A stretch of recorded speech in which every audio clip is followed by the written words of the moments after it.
Hello everyone. Math থেকে যে প্রথম কোশ্চেন আছে, একজন পিতা তার পুত্রকে বললেন, যখন তুমি জন্মেছিলে তখন আমার বয়স তোমার বর্তমান বয়সের 3 গুণ ছিল। বলছে, যদি পিতার বর্তমান বয়স 48 বছর হয় তাহলে 4 বছর আগে পুত্রের বয়স কত ছিল বার করতে বলেছে। দেখো, আমরা যদি ধরে নিই, মনে করো পুত্রের বর্তমান বয়স, অর্থাৎ সান এর বর্তমান বয়স এখন এক্স এক্স বছর, ঠিক আছে, আর পিতার বর্তমান বয়স বলেছে 48 বছর। তাহলে যদি আমরা পিতার বয়স থেকে পুত্রের বয়সটা বিয়োগ করে দিই, পুত্রের বর্তমান বয়স বিয়োগ করে দিই, তাহলে কী পাবো? আমাদের বলেছিল বর্তমান বয়সের 3 গুণ পুত্রের মানে পিতার বয়স। তাহলে আমরা বলতে পারি 3 গুণ মানে 3 ইন্টু তার বর্তমান বয়স কত, এক্স, তাহলে 3x, ঠিক আছে, আমরা বলতে পারি। তাহলে এখান থেকে এক্স এর মান বার করো।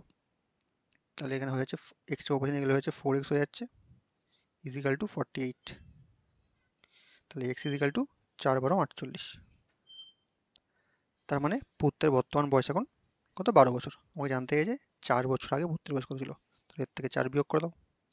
তাহলে পুত্রের বর্তমান বয়স 4 বছর আগে ছিল 8 বছর, ঠিক আছে। অপশান সি হয়ে আছে সঠিক উত্তর। চলো পরের কোশ্চেন দেখা যাক। পরবর্তী কোশ্চেন আছে, এক ব্যাঙ 30 ফুট গভীর একটি কুয়োতে পড়ে গেল। ব্যাঙটি দিনের বেলা 3 ফিট ওপরে উঠল এবং রাতের বেলা 2 ফিট নিচে নেমে গেল। তাহলে কতদিনে ব্যাঙটি কুয়োর বাইরে আসতে পারবে? দেখো, আমাদের বলছে সে দিনের বেলা ব্যাঙটা 3 ফিট ওপরে আসছে আর রাতের বেলা 2 ফিট নেমে যাচ্ছে, তাই তো? তাহলে সে মোট একদিনে তার কত ফুট উপরে উঠছে? 3 ফিট উপরে উঠছে আর 2 ফিট নেমে যাচ্ছে। তাহলে সে মোট নিশ্চয়ই একদিনে 1 ফিট উপরে উঠছে, ঠিক আছে। আমরা বলেছে গর্তটা মানে কুয়োটা 30 ফুট। দেখো 30 ফুট আছে মানে এই যে 30 ফুট দিয়ে আমরা 1 দিয়ে ভাগ করে দেবো না কিন্তু, কারণ লাস্ট দিন যে 3 ফিট উপরে উঠবে সেই ওঠাটা তার ফাইনাল ওঠা হয়ে যাবে, তারপরে সে নিচে নামবে না, ঠিক আছে। তার জন্য এখান থেকে আমরা প্রথমে 3টা বিয়োগ করে নেবো, ঠিক আছে।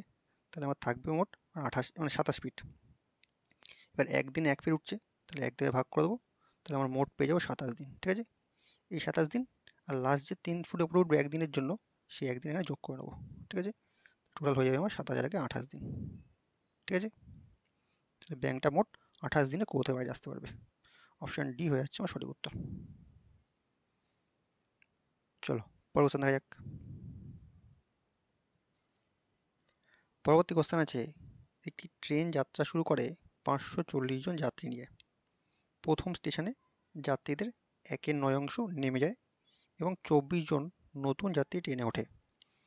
দ্বিতীয় স্টেশনে যাত্রীদের 1/8 অংশ নেমে যায় এবং 9 জন ওঠে, ঠিক আছে।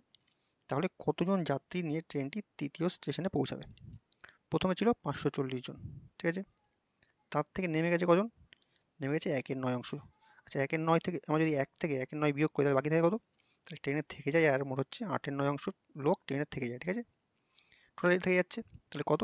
9 দিয়ে ভাগ করো, 4 নং 36, 5 নং 35, 6 নং 54, মানে 60।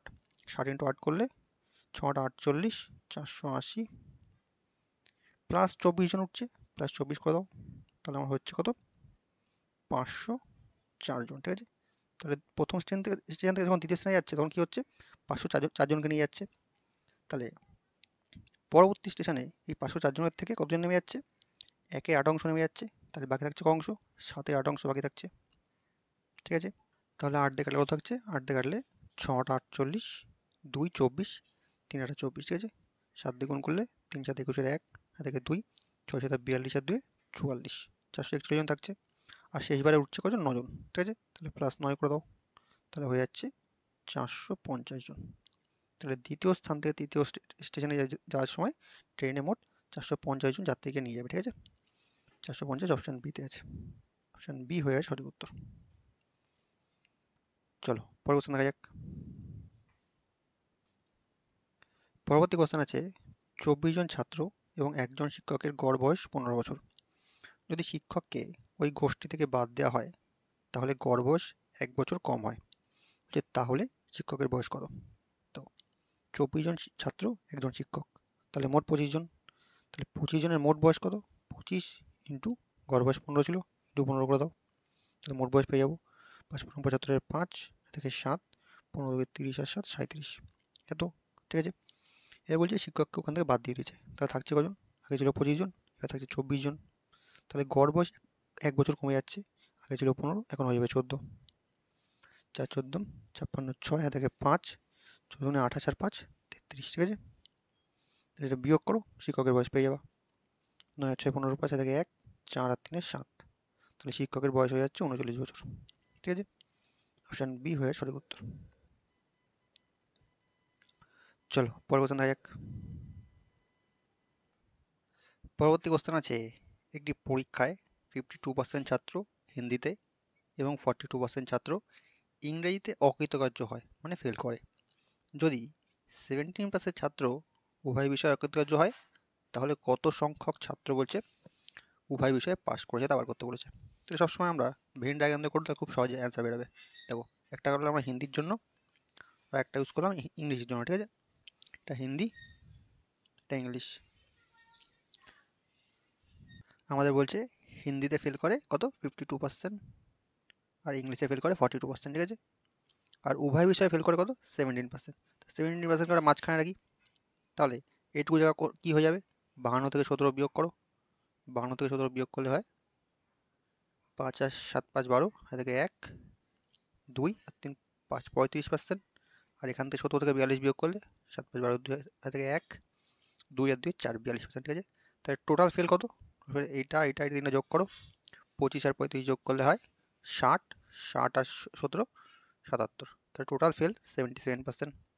তাহলে টোটাল পাস কত হয়ে যাবে, 100 থেকে 77% বিয়োগ করে দাও, তাহলে আমার থাকবে কত 23%, ঠিক আছে। তাহলে উভয় বিষয়ে পাস হচ্ছে 23%। অপশান সি হয়ে সঠিক উত্তর।